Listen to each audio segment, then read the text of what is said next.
Salam əziz yüksələn qızlar. 2026-cı ilin iyun ayı şərhinə xoş gəlmisiniz. Kiçik bir xatırlatma edim ki, proqnozlar hər zaman yüksələn bürcə görə hazırlanır. Yəni siz də yüksələn qızsınızsa, tam olaraq doğru yerdəsiniz. Əziz yüksələn qızlar, 21 iyuna qədər Günəş əkizlər bürcündə olacaq. Bu isə sizin doğum xəritənizdə 10-cu evinizdə, yəni karyera və status evinizdə möhtəşəm bir keçid deməkdir. Ayın böyük hissəsində parlayırsınız. Bu parıltı əlbəttə ki, karyera sahənizdədir. Amma təkcə iş həyatında yox, sosial həyatda da diqqət mərkəzində olacaqsınız. Aranızda işləməyənlər də var. Onlar da bu enerjidən faydalanacaq. Günəş 10-cu evdən keçəndə insan həm karyerasında, həm də cəmiyyət içində daha görünür olur. Söylədikləriniz, etdikləriniz və xüsusilə iş həyatındakı duruşunuz çox diqqət çəkəcək. İş görüşmələri, yeni fürsətlər və iş axtaranlar üçün gözəl dəstəklər görünür. 10-cu ev həm də cəmiyyət içində status evidir.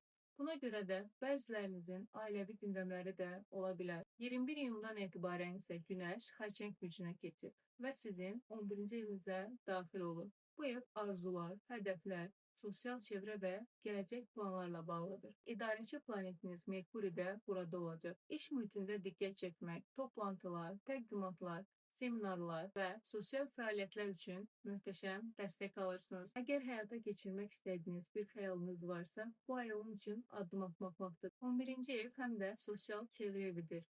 Dostlarla görüşlər, ortaq fəaliyyətlər, yeni tanışlıqlar və aktiv sosial həyatınız başlayır. Həmçinin dərnək, fond, təşkilat və ictimai fəaliyyətlərlə bağlı işləriniz varsa, oralarda da diqqət çəkəcəksiniz. Amma burada vacib bir detal var. 29 iyunda Merkuri retro hərəkətinə başlayır. İdarəçi planetiniz Merkuri Xərçəng bürcündə və 11-ci evinizdə geriləyəcək. Və gəldik 30 iyuna. Ayı Oğlaq bürcündə baş verəcək dolunayla bağlayırıq. Oğlaq sizin xəritənizdə 5-ci evinizdir. 5-ci ev isə sevgi, uşaqlar, yaradıcılıq və riskli investisiyalar evidir. Bu dolunayla birlikdə bir çoxunuzun sevgi həyatında önəmli hadisələr yaşana bilər. Kimsə yeni münasibətə başlayacaq, kimisi isə artıq bitməsi lazım olan toksik bir münasibəti bir dəfəlik geridə qoyacaq.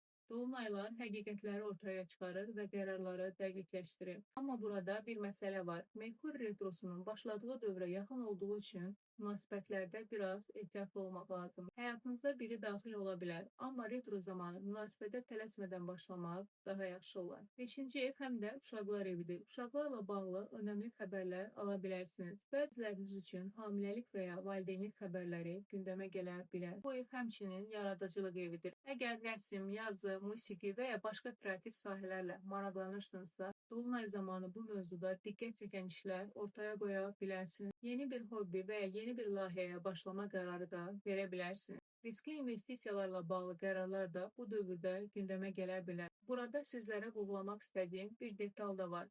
Xəritədə IC deyilən dip nöqtəsi olur. Əgər sizin xəritənizdə bu nöqtə 5-ci evdə və təxminən 8 dərəcə yaxınlığındadırsa, bu dolunay daşınma, ev dəyişikliyi və ya ailə ilə bağlı mövzuları da hərəkətə gətirə bilər. Bunun üçün isə şəxsi doğum xəritəsinə baxmaq lazımdır. Və sonda Yupiter artıq Şir bürcünə keçir. Bu isə sizin 12-ci eviniz deməkdir. Bəli, 12-ci ev çoxlarının qorxduğu bir evdir. Amma unutmayın ki, Yupiter xeyirxah bir planetdir və burada sizə fərqli fürsətlər gətirə bilər. Bu ay üçün məndən bu qədər. Dinlədiyiniz üçün təşəkkür edirəm. Yenidən görüşmək ümidi ilə.